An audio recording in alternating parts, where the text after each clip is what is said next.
ಬಾಕಂದ. ಇಲ್ಲಮ್ಮ ಬರಲ್ಲ. ಯಾರೋ ಕಂದ.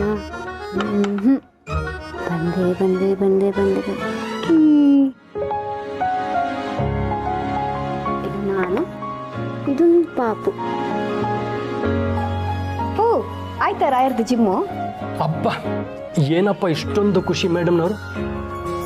ಆ ಮೆಡಿಸಿನ್ ತೊಗೊಳಕ್ಕೆ ಶುರು ಮಾಡೋದಾಗಿಂದ ಖುಷಿಯಾಗಿರ್ತೀಯಲ್ಲ. ಹಾಂ, ಇವತ್ತು ಮೆಡಿಸಿನ್ ತೊಗೊಂಡೆ? ಓ ತಗೊಂಡೆ. ನಾನು ಊಟ ಬಿಟ್ಟರು ಅದನ್ನು ಮಾತ್ರ ಬಿಡಲ್ಲ. ಇನ್ನೊಂದು ತಿಂಗಳು ಬೇಗ ಕಳೆದೋದ್ರೆ ಸಾಕು ರೀ. ಹೌದು ಪೂರ್ಣಿ, ನನಗಾಗಲೇ ಪಾಪು ಕನ್ಸಲ್ಲಿ ಬರ್ತಿದೆ. ನಿನ್ನೆ ರಾತ್ರಿ ಆಗ್ತಾನೆ ಹುಟ್ಟಿದ ಮಗುನ ನಾನು ಭಯ ಪಟ್ಕೊಂಡು ಎತ್ಕೋತಿದ್ದೆ. ಎಷ್ಟು ಮುದ್ದಾಗಿತ್ತು ಗೊತ್ತಾ ಅದು. ಅಗಲವಾದ ಕಣ್ಣು, ಪುಟ್ಟು ಬಾಯಿ, ಪುಟ್ಟು ಕೈಕಾಲು. ನಾನು ಎತ್ಕೊಂಡು ಅದನ್ನೇ ನೋಡ್ತಿದ್ದೆ. ಅದು ಅಳೋದನ್ನ ಮರೆತು ನನ್ನೇ ನೋಡ್ತಿತ್ತು. ಆಮೇಲೆ ಇದ್ದಕ್ಕಿದ್ದ ಹಾಗೆ ಅಪ್ಪ ಅನ್ಬಿಡ್ತು ಪೂರ್ಣೆ.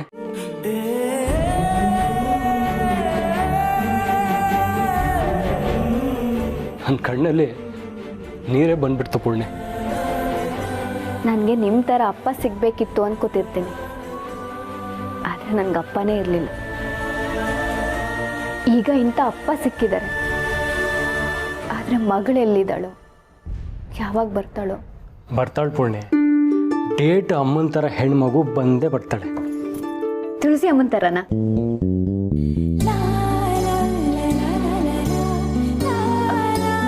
ಸಾರಿ ರೀ, ನೀವು ನಿಮ್ಮಮ್ಮನ ಬಗ್ಗೆ ಹೇಳ್ತಿದ್ರಾ? ನನಗೆ ಅಮ್ಮ ಅನ್ಕೂಡ್ಲೆ ತುಳಸಿ ಅಮ್ಮನೇ ನೆನಪಾಗ್ಬಿಟ್ರು. It's okay. ಅಂದರೆ ಆ್ಯಕ್ಚುಲಿ ಅವರು ನಮ್ಮಮ್ಮನ ಥರನೇ. ಬೇರೆಯವ್ರ ಖುಷಿಯಲ್ಲಿ ತಮ್ಮ ಖುಷಿ ನೋಡ್ತಾರೆ. ನಮ್ಮಮ್ಮನೂ ಹಾಗೆ ಇದ್ದಿದ್ದು. ರೀ, ನೀವು ಈ ಮಾತು ಹೇಳ್ತಿದ್ದೀರಾ? ಇನ್ನೊಂದ್ಸರಿ ಹೇಳಿ. Golden words cannot be repeated. ಆಫೀಸಿಗೆ ಲೇಟ್ ಆಗ್ತಿದೆ, ಸ್ನಾನ ಮಾಡಿ ರೆಡಿಯಾಗಿ ಬರ್ತೀನಿ.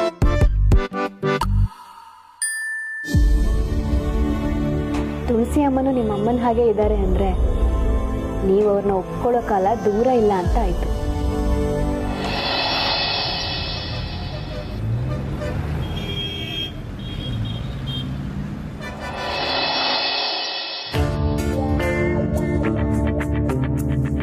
ಸಂಧ್ಯಾ, ಏನೇನು ಉದ್ದೇಶ? ಏನಾದರೂ ಅಂದ್ರೆ ಪ್ರಸಾದ್? ಅಲ್ಲ, ಎಷ್ಟೋ ದಿನಗಳ ನಂತರ ನಮ್ಮಿಬ್ರಿಗೂ ಮಾತಾಡೋಕ್ಕೆ ಟೈಮ್ ಸಿಕ್ಕಿದೆ. ಅಂಥದ್ರಲ್ಲಿ ನೀನು ಫೋನ್ ಇಟ್ಕೊಂಡು ಕುಂತಿದ್ಯಲ್ಲ, ಎತ್ತಿಡೋದನ್ನ? ಏನೋ ರೀಲ್ಸ್ ನೋಡ್ತಿದ್ದೆ ಪ್ರಸಾದ್. ಈ ಟೈಮಲ್ಲಿ ಮನ್ಸು ಯಾವಾಗಲೂ ಖುಷಿಯಾಗಿರ್ಬೇಕಲ್ವಾ? ಸಾಕು ಮಾಡ್ತೀಯ ನಾಟಕನ. ನೀನು ಬೇರೆಯವ್ರ ಹತ್ರ ಪ್ರೆಗ್ನೆಂಟ್ ಅಂತ ಸುಳ್ಳು ಹೇಳ್ಬೋದು, ಆದರೆ ನನ್ನ ಹತ್ರ ಆಗಲ್ಲ. ಏನ್ರಿ ಹೀಗೆ ಮಾತಾಡ್ತಿದ್ದೀರಾ? ಸ್ವಲ್ಪ ಮೆತ್ತಗೆ ಮಾತಾಡಿ. ನಾನು ನಿಜವಾಗ್ಲೂ ಪ್ರೆಗ್ನೆಂಟ್ ಪ್ರಸಾದ್. 3 ತಿಂಗಳಿಂದ ನಾವಿಬ್ಬರು ದೂರನೇ ಇದ್ದೀವಿ ಅಂದಮೇಲೆ ಅದು ಹೇಗೆ ಸಾಧ್ಯ? ಹೋಗ್ಲಿ, ರಿಪೋರ್ಟ್ ತೋರಿಸು. ನನ್ನ ಯಾಮಾರ್ಸಕ್ಕೆ ಬಂದರೆ ಚೆನ್ನಾಗಿರಲ್ಲ. ರಿಪೋರ್ಟ್ ಅದು? ನೀನು ರಿಪೋರ್ಟ್ ತೋರಿಸಿದ್ರು ನಾನು ನಂಬಲ್ಲ. ನಡಿ, ಇನ್ನೊಂದು ಸಲ ಡಾಕ್ಟರ್ ಹತ್ರ ಹೋಗಿ ಚೆಕ್ ಮಾಡಿಸೋಣ.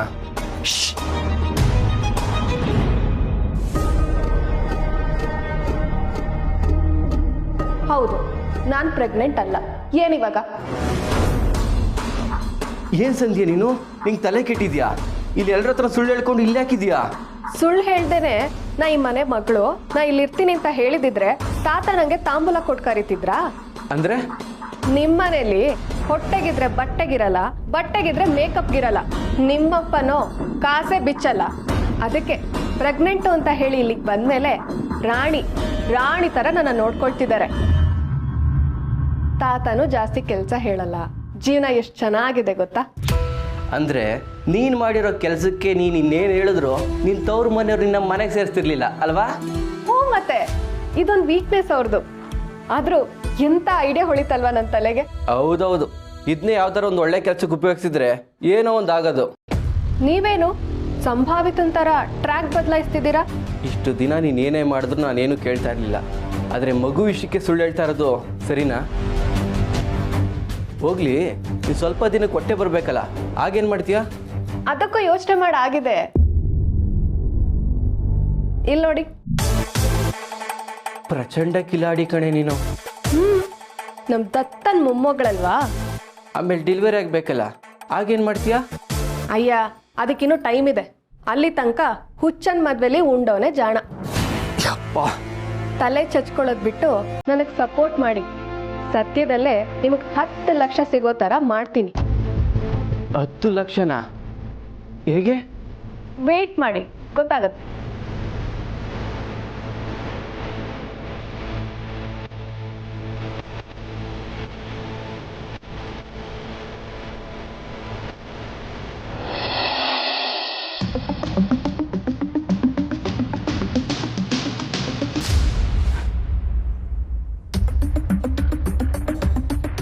ಕಾಫಿ ಕೊಟ್ಟು ನನಗೆ ಮಸ್ಕ ಹೊಡೆಯೋ ಅವಶ್ಯಕತೆ ಇಲ್ಲ.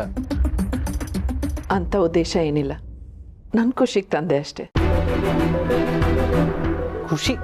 ನಿನ್ನೆ ಪೂಜೆ ಸಮಯದಲ್ಲಿ ನೀನು ಸಮರ್ಥ್ ವಿಷಯ ಹೇಳ್ಬಿಡ್ತೀಯನೋ ಅಂತ ಭಯ ಇತ್ತು ನನಗೆ. ಜೊತೆಗೆ ಬೇರೆ ಯಾವ್ದಾದ್ರು ವಿಷಯಕ್ಕೆ ನೀನೇನಾದರೂ ಮಾತಾಡ್ಬಿಡ್ತೀಯ ಅಂತ ಅಂದ್ಕೊಂಡಿದ್ದೆ. ಆದರೆ ನೀನು ಬೇರೆ ಏನೂ ಮಾತಾಡದೆ ಎಲ್ಲರ ಜೊತೆನೂ ಖುಷಿಯಾಗಿದ್ದಿದ್ದು ನೋಡಿ ತುಂಬ ಸಮಾಧಾನ ಆಯಿತು ಅಭಿ. ಅದಕ್ಕೆ ನಾನು ನಿನಗೆ ಧನ್ಯವಾದ ಹೇಳಬೇಕು. ಹಾಗಾಗಿ ಕಾಫಿ ತಂದೆ. ಉಪಚಾರಕ್ಕೆ ಅಂತ ಕರೆದೋರ್ ಮನೆಗೆ ಹೋಗಿ ಸೀನ್ ಕ್ರಿಯೇಟ್ ಮಾಡೋ ಬುದ್ಧಿ ಇದ್ರೆ ಅದು ನಿಮಗಿರ್ಬೋದು, ನನಗಿಲ್ಲ. ಅಲ್ಲ, ನಾನು ಬೈದ್ರು ನಗ್ತಿರಲ್ಲ. ನಿಮ್ಮ ಮಗನೂ ಹೀಗೆ, ನಾನು ಎಷ್ಟು ಬೈದ್ರು ನನ್ನ ಕೈ ಕೆಳಗೆ ಬಂದು ಕೆಲಸ ಮಾಡ್ತಾನೆ. ಅವನಿಗೆ ಸ್ವಲ್ಪನೂ ಸ್ವಾಭಿಮಾನನೇ ಕಲಿಸಿಲ್ವಾ ನೀವು? ಪ್ರಾಮಾಣಿಕವಾಗಿ ದುಡಿತಾ ಇದ್ದಾನಲ್ಲ ಅಭಿ. ಅವನಿಗೆ ಸ್ವಾಭಿಮಾನ ಇಲ್ಲದೆ ಇದ್ದಿದ್ರೆ ಸಂಧ್ಯಾ ತಗೊಂಡು ಹೋಗಿದ್ದು 1 ಲಕ್ಷ ರೂಪಾಯಿನ ಅವನು ವಾಪಸ್ ತಂದು ಕೊಡ್ತಾ ಇರಲಿಲ್ಲ. ಕಷ್ಟ ಆಗತ್ತೆ ಅಂತ ಗೊತ್ತಿದ್ರು ಬಡ್ಡಿ ದುಡ್ಡಿಗೆ ತಂದಿದ್ದಾನೆ ಅನ್ಸುತ್ತೆ. ಯಾಕೆ ಹೇಳು? ಸ್ವಾಭಿಮಾನ ಇರೋದಕ್ಕೆ. ನಿಮ್ಮ ಮಗನ ವಹಿಸ್ಕೊಂಡ್ ಬಂದಿದ್ದು ಸಾಕು. ಅವನಿಗೆ ಹೇಳಿ, ಬರೀ ಹಾರ್ಡ್ ವರ್ಕ್ ಮಾಡಿದ್ರೆ ಸಾಲದು, ಸ್ಮಾರ್ಟ್ ವರ್ಕ್ ಮಾಡಬೇಕು ಅಂತ. ಹಾಂ, ಎಲ್ಲದಕ್ಕಿಂತ ಇಂಪಾರ್ಟೆಂಟ್ ನಿಮ್ಮ ಮಗಳಿಗೆ ಒಳ್ಳೆ ಬುದ್ಧಿ ಕಲಿಸಿ. ಆಯ್ತಪ್ಪ.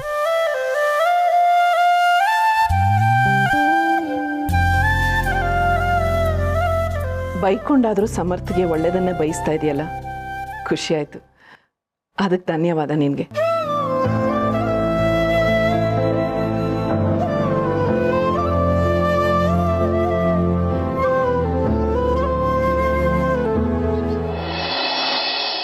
ಈಗ ವೃಶ್ಚಿಕ ರಾಶಿಯವರ ಫಲಾಫಲಗಳ ಬಗ್ಗೆ ತಿಳಿದುಕೊಳ್ಳೋಣ ಬನ್ನಿ. ವೃಶ್ಚಿಕ ರಾಶಿ ನೆಲ್ಲಿಕಾಯಿ ಆಯಿತು. ಏನು ತಾತ, ಬೆಳಿಗ್ಗೆ ಟಿವಿ ಹಾಕೊಂಡು ನೋಡ್ತಿರ್ತೀರಲ್ಲ, ಬೋರ್ ಆಗಲ್ವಾ? ಬೋರ್ ಆಗಬಾರ್ದು ಅಂತಾನೆ ಕಣೋ ಟಿ ವಿ ನೋಡೋದು. ಆರು ಭವಿಷ್ಯ ನೋಡ್ತಿದ್ದೆ. ಈ ಹೊತ್ತು ನಿನ್ನ ರಾಶಿಯವರಿಗೆ ಬಂಪರ್ ಇದೆ ಅಂತ ಹೇಳಿದ್ರು. ಹೌದೌದು, ಬಂಪರ್ ಅಂತ. ಬೋನಸ್ ಕೊಡ್ಬೋದೇನೋ, ಕೊಟ್ರೆ ನನ್ನ ಮಗುಗೇನಾದ್ರೂ ತಗೊಳ್ಬೋದಿತ್ತು. ಹಾಯ್, ಈಗ ಕೊಟ್ಟಿರೋ ಬೋನಸ್ಸೇ ಸಾಕು.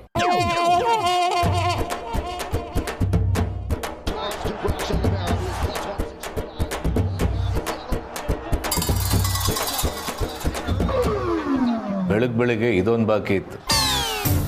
ಏನಪ್ಪಾ ಪ್ರಸಾದ, ನಿನಗೆ ಕುಸ್ತಿ ಗಿಸ್ತಿ ನೋಡೋ ಅಭ್ಯಾಸ ಇದೆಯಾ? ಇಲ್ಲ ತಾತ. ನೆಗದು ಬಿತ್ತು. ನಿನ್ನಂಥವನು ನೋಡಲೇಬೇಕು ಕಣೋ. ಇಂಥವಳನ್ನ ಕಟ್ಕೊಂಡ ಮೇಲೆ ಕೊನೆ ಪಕ್ಷ ನಿನ್ನನ್ನು ನೀನು ರಕ್ಷಣೆ ಮಾಡ್ಕೊಳ್ಳೋದಕ್ಕಾದ್ರೂ ನೋಡಲೇಬೇಕಲ್ವಾ? ತಾತ, ಏನ್ ಹಾಗಂದ್ರೆ ನಾನು ಗಯ್ಯಾಳಿ ಅಂತ ಇಂಡೈರೆಕ್ಟ್ ಆಗಿ ಹೇಳ್ತಿದ್ಯಾ? ನೆಗದು ಬಿತ್ತು. ಈ ದತ್ತನಿಗೆ ಇಂಡೈರೆಕ್ಟ್ ಆಗಿ ಹೇಳೋ ಅಭ್ಯಾಸನೇ ಇಲ್ಲ. ನೀನು ಗಯ್ಯಾಳಿ ಅಂತ ಡೈರೆಕ್ಟ್ ಆಗಿ ಹೇಳ್ತಾ ಇದ್ದೀನಿ. ನನಗೇನು ಭಯನ? ಅಲ್ವಾ ತಾತ, ಗಯ್ಯಾಳಿಗೆ ನೆಕ್ಸ್ಟ್ ಲೆವೆಲ್. 2000% ಕರೆಕ್ಟ್ ಕಣೋ ನೀನು.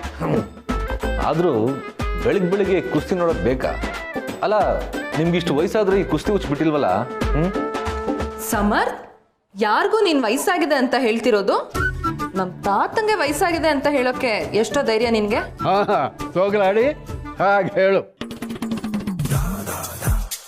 ತುಳಸಿನ ಬಿಟ್ರೆ ನೀನೊಬ್ಳೆ ನನ್ನನ್ನು ಕರೆಕ್ಟಾಗಿ ಅರ್ಥ ಮಾಡ್ಕೊಂಡಿರೋದು. ಬಾಸು, ತಾತ ಕಾಲೇಜ್ನಲ್ಲಿ ಕುಸ್ತಿ ಚಾಂಪಿಯನ್ ಅಂತೆ. ಇವ್ರ ಜೊತೆ ಕುಸ್ತಿ ಮಾಡ್ತಿದ್ದವರು ಹೇಗೆ ಸೋಲ್ತಿದ್ರು ಅಂತ ನಂಗೆ ಗೊತ್ತಾಗ್ತಾ ಇಲ್ಲ. ಅಲ್ವಾ? ಕಡ್ಡಿ ಪೈಲ್ವಾನ್ ಬೇರೆ.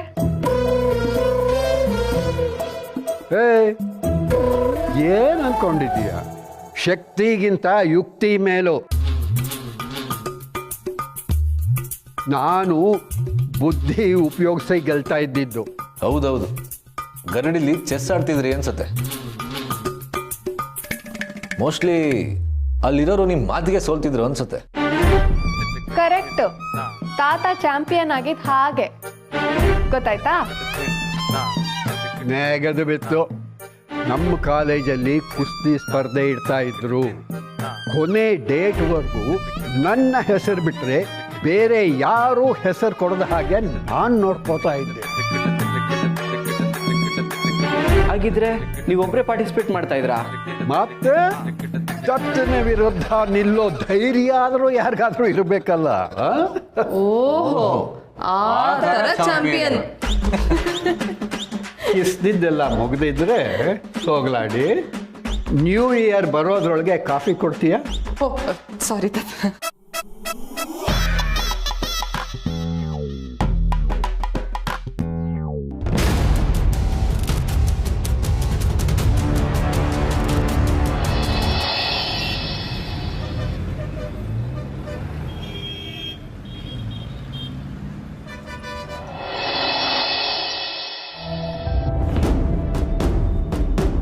ಯಾಕೆ ವಾಪಸ್ ತಂದಿಟ್ರಿ? ತಿನ್ನಲ್ಲ ಅಂತನಾ? ಅಮ್ಮವ್ರೆ, ಅದು ಅಯ್ಯವರು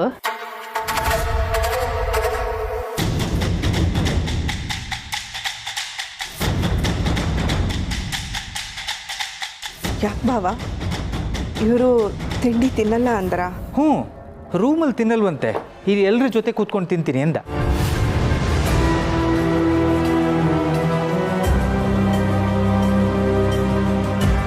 ಹಾಗಂದ್ರ?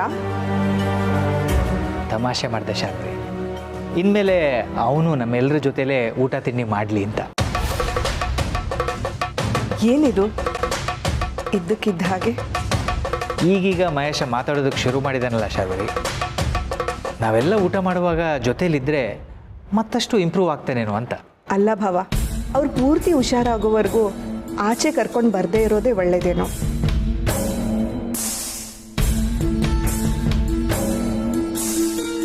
ಸುಮ್ಮನೆ ಯಾಕೆ ಫಾಲ್ಸ್ ಹೋಪ್ ಬಿಲ್ಡ್ ಮಾಡೋದಲ್ವಾ? ಇಲ್ಲ ಶಾರ್ವರಿ, ಇಷ್ಟು ದಿನ ನಾನು ಹಾಗೆ ತಪ್ಪು ತಿಳ್ಕೊತಾ ಇದ್ದೆ. ಆದರೆ ಇವನು ಎಲ್ಲರ ಜೊತೆ ಇದ್ರೇ ಖುಷಿಯಾಗಿರ್ತಾನೆ ಅಂತ ಈಗ ಅನಿಸ್ತಿದೆ. ನೋಡಿ ಶಾರ್ವರಿ ಹೇಗೆ ನಗ್ತಿದ್ದಾನೆ ಅಂತ.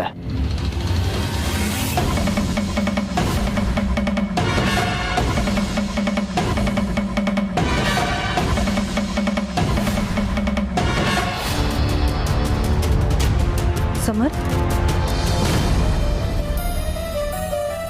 ಇದೇನು ನಿನ್ನ ಕೈ ಇಷ್ಟು ರಫ್ ಆಗಿದೆ? ಏನಾಯ್ತು?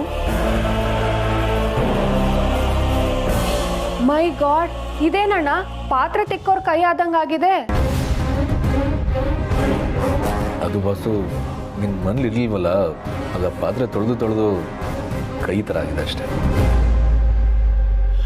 ಹೌದೌದು, ಈ ಓಡೋದವಳು ಹೆಗ್ಗಣ ನುಂಗಿದ ಹೆಬ್ಬಾವಿನ ಹಾಗೆ ಯಾವಾಗಲೂ ಬಿದ್ಕೊಂಡಿರ್ತಾಳಲ್ಲ, ಅದಕ್ಕೆ ಪಾಪ ಎಲ್ಲ ಕೆಲಸನೂ ಇವನೇ ಮಾಡ್ತಿದ್ದ. ತಾತ, ಯಾಕೆ ತಾತ ಸುಮ್ಮನಿರೋ ಅಂತ್ಯಾ? ಅಣ್ಣ, ಎಷ್ಟು ದಿನ ಮುಚ್ಚಿಡ್ತೀಯಾ? ಹೇಳ್ಬೇಕು ತಾನೇ ಸಿರಿಗೂನು.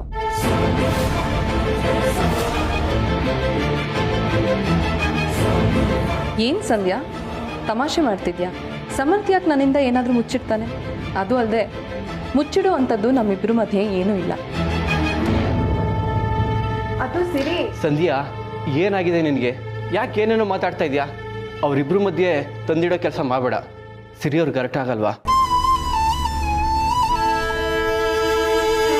ಪ್ರಸಾದ್, ನೀವು? ಹೌದು, ನಾನೇ ಹೇಳ್ತಾ ಇರೋದು. ಸಿರಿಯವ್ರ ಹತ್ರ ಕ್ಷಮೆ ಕೇಳು. ನಾನಾ? ಹೌದು, ಕ್ಷಮೆ ಕೇಳು. ಸಾರಿ.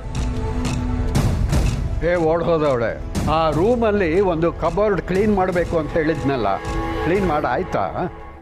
ನಾನಾ? ನೀನೇ. ನಿನ್ನ ಮಗು ಆಕ್ಟಿವ್ ಆಗಿರಬೇಕು ತಾನೆ. ಅದಕ್ಕೆ ನೀನು ಈಗಲಿಲ್ಲದೆ ಎಲ್ಲನೂ ನೀಟಾಗಿ ಜೋಡಿಸಿಟ್ರೆ ನಿನ್ನ ಮಗುನೂ ಕಲಿಯುತ್ತೆ. ಅಭಿಮನ್ಯು ಕತೆ ಗೊತ್ತಿದೆ ಅಲ್ವಾ? ನಡಿ ನಡಿ. ಥು, ಮಾನವೀಯತೆನೇ ಇಲ್ಲ.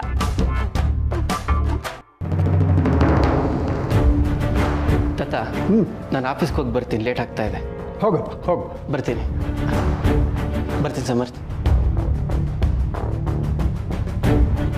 ಸಮರ್ಥ, ನಿಂಗೆ ಓಡ್ ಹೋದವಳು ಬುದ್ಧಿ ಗೊತ್ತಲ್ಲ, ಯಾಕೆ ತಲೆ ಕೆಡಿಸ್ಕೊತೀಯ? ಹೋಗು, ನಿನ್ನ ಕೆಲ್ಸಕ್ಕೆ ಹೋಗಪ್ಪ. ಸರಿ ತಾತ. ಹೊರಡಿ ಮ್ಯಾನೇಜರ್ ಸಾಹೇಬ್ರೆ.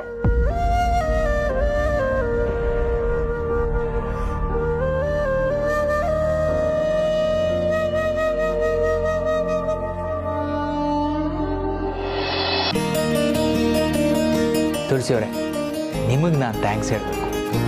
ಇಷ್ಟು ದಿನ ಆದರೂ ನನಗೆ ಈ ವಿಷಯ ಹೊಳಿಲೇ ಇಲ್ಲ ನೋಡಿ.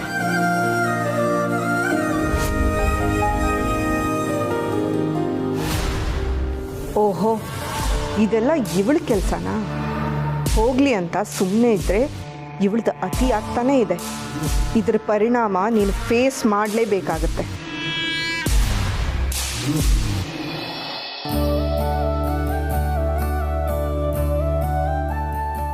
ಚಿಕ್ಕಮ್ಮ, ಇವತ್ತು ನೀವು ಆಫೀಸಿಗೆ ಬರಬೇಕು, ಇಂಪಾರ್ಟೆಂಟ್ ಮೀಟಿಂಗ್ ಇದೆ. ಅಭಿ, ನೀನು ಅಷ್ಟೇ. Sure bro. ನಾನು ಯಾಕೆ ಅಭಿ? ನೀನೇ ಹ್ಯಾಂಡಲ್ ಮಾಡ್ತೀಯಲ್ವಾ? ನೀನು ಅಭಿ ಇಬ್ಬರು ಇದ್ದೀರಲ್ವಾ?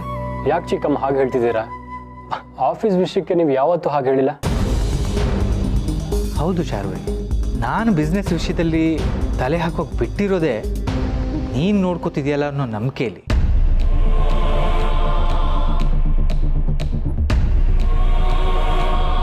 ಎಲ್ಲನೂ ನೀನು ಅಷ್ಟು ನಾಜೂಕಾಗಿ ಹ್ಯಾಂಡಲ್ ಮಾಡ್ತಿದ್ಯಲ್ಲ, ಈಗ ಯಾಕೆ ಹಾಗೆ ಹೇಳ್ತಾ ಇದೆಯಾ? ಹಾಗೇನಿಲ್ಲ ಭವ, ಅಭಿ ಹೇಗಿದ್ರು ಹ್ಯಾಂಡಲ್ ಮಾಡ್ತಾನಲ್ವಾ? ಅವನು ಮಾಡ್ತಾನೆ, ಆದರೆ ನೀನು ಬರಬೇಕಂತ. ಪ್ಲೀಸ್ ಚಿಕ್ಕಮ್ಮ, ಇಷ್ಟು ದಿನ ನೀವೇ ನೋಡ್ಕೊಂಡಿದ್ದ ಪ್ರಾಜೆಕ್ಟ್ ಅದು. ಈಗ ಫೈನಲ್ ಮೀಟಿಂಗ್ಗೆ ನೀವು ಬಂದಿಲ್ಲ ಅಂದರೆ ಕ್ಲೈಂಟ್ಸ್ ಕೇಳ್ತಾರೆ. ಅಭಿ, ನಿನಗೆ ಗೊತ್ತಲ್ವಾ, ಇವ್ರ ಪರಿಸ್ಥಿತಿ ಯಾವಾಗ ಹೇಗಿರುತ್ತೆ ಅಂತ ಗೊತ್ತಾಗಲ್ಲ. ಇವ್ರನ್ನ ಬಿಟ್ಟು ಹೋಗೋಕ್ಕೆ ನನಗೆ ಮನಸ್ಸಾಗ್ತಿಲ್ಲ.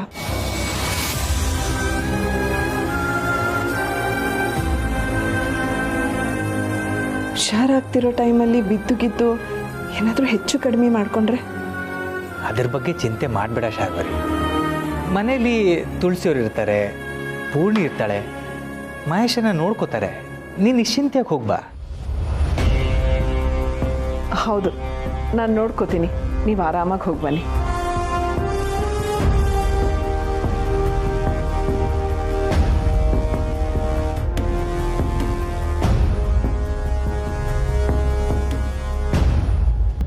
ಯಾಕೆ ಹಾಗೆ ಹೇಳ್ತಿದ್ದೀರಾ? ನನ್ನ ಗಂಡ ನನ್ನ ಹತ್ರ ಯಾವತ್ತೂ ಸುಳ್ಳು ಹೇಳಿ, ನನಗೆ ಅವ್ರ ಮೇಲೆ ಸಂಪೂರ್ಣವಾದ ನಂಬಿಕೆ ಇದೆ. ಸಮರ್ಥ್ ಯಾಕೆ ನನ್ನಿಂದ ಏನಾದರೂ ಮುಚ್ಚಿಡ್ತಾನೆ? ಅದು ಅಲ್ಲದೆ ಮುಚ್ಚಿಡೋ ಅಂಥದ್ದು ನಮ್ಮಿಬ್ಬರ ಮಧ್ಯೆ ಏನೂ ಇಲ್ಲ.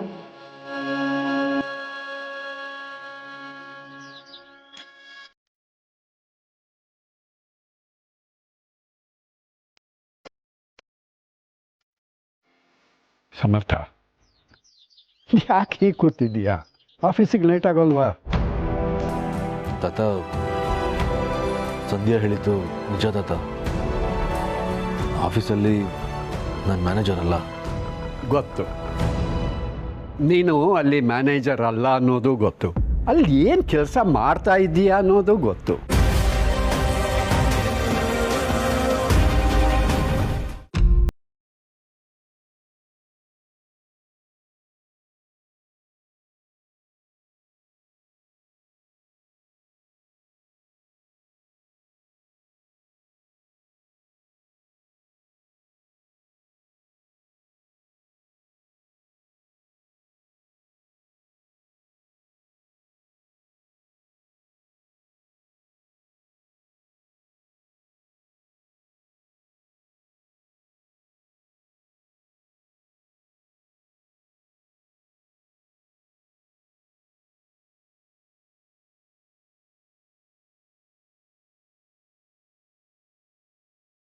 ಯೋಗ್ಯತೆಗೆ ತಕ್ಕಂಥ ಕೆಲಸ ಒಂದಲ್ಲ ಒಂದು ದಿವಸ ಸಿಕ್ಕೇ ಸಿಗುತ್ತೆ ಕಣೋ.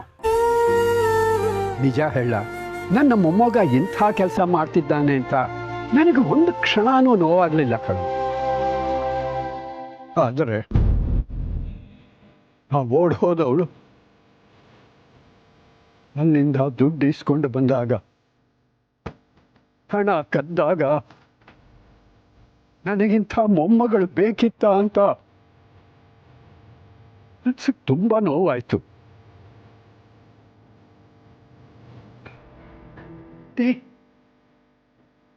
ನೀನ್ ಕಂಡ್ರೆ ನನಗೆ ತುಂಬ ಹೆಮ್ಮೆ ಇದೆ ಕಣೋ. ಥ್ಯಾಂಕ್ಸ್ ತಾತ.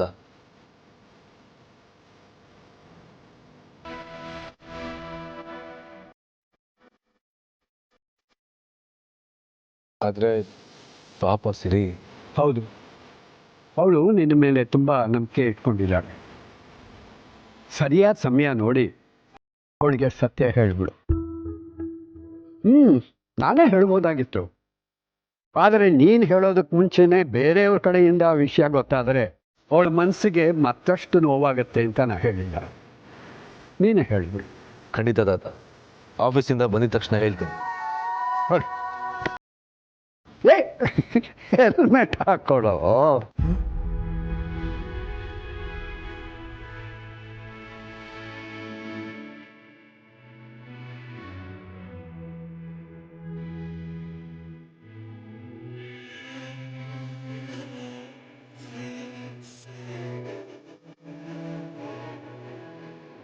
ನನ್ನ ಮೊಮ್ಮಗನಿಗೆ ಜವಾಬ್ದಾರಿ ಬಂದಿದೆ ಅಂತ ಸಂತೋಷ ಪಡಲು, ಅಥವಾ ಆ ಜವಾಬ್ದಾರಿಗೆ ತನ್ನನ್ನು ತಾನು ಮಾರ್ಕೊಂಡು ಬಿಟ್ಟಿದ್ದಾನೆ ಅಂತ ದುಃಖ ಪಡಲು ಅಂತ ನಂಗೆ ಗೊತ್ತಾಗ್ತಾ ಇಲ್ಲ.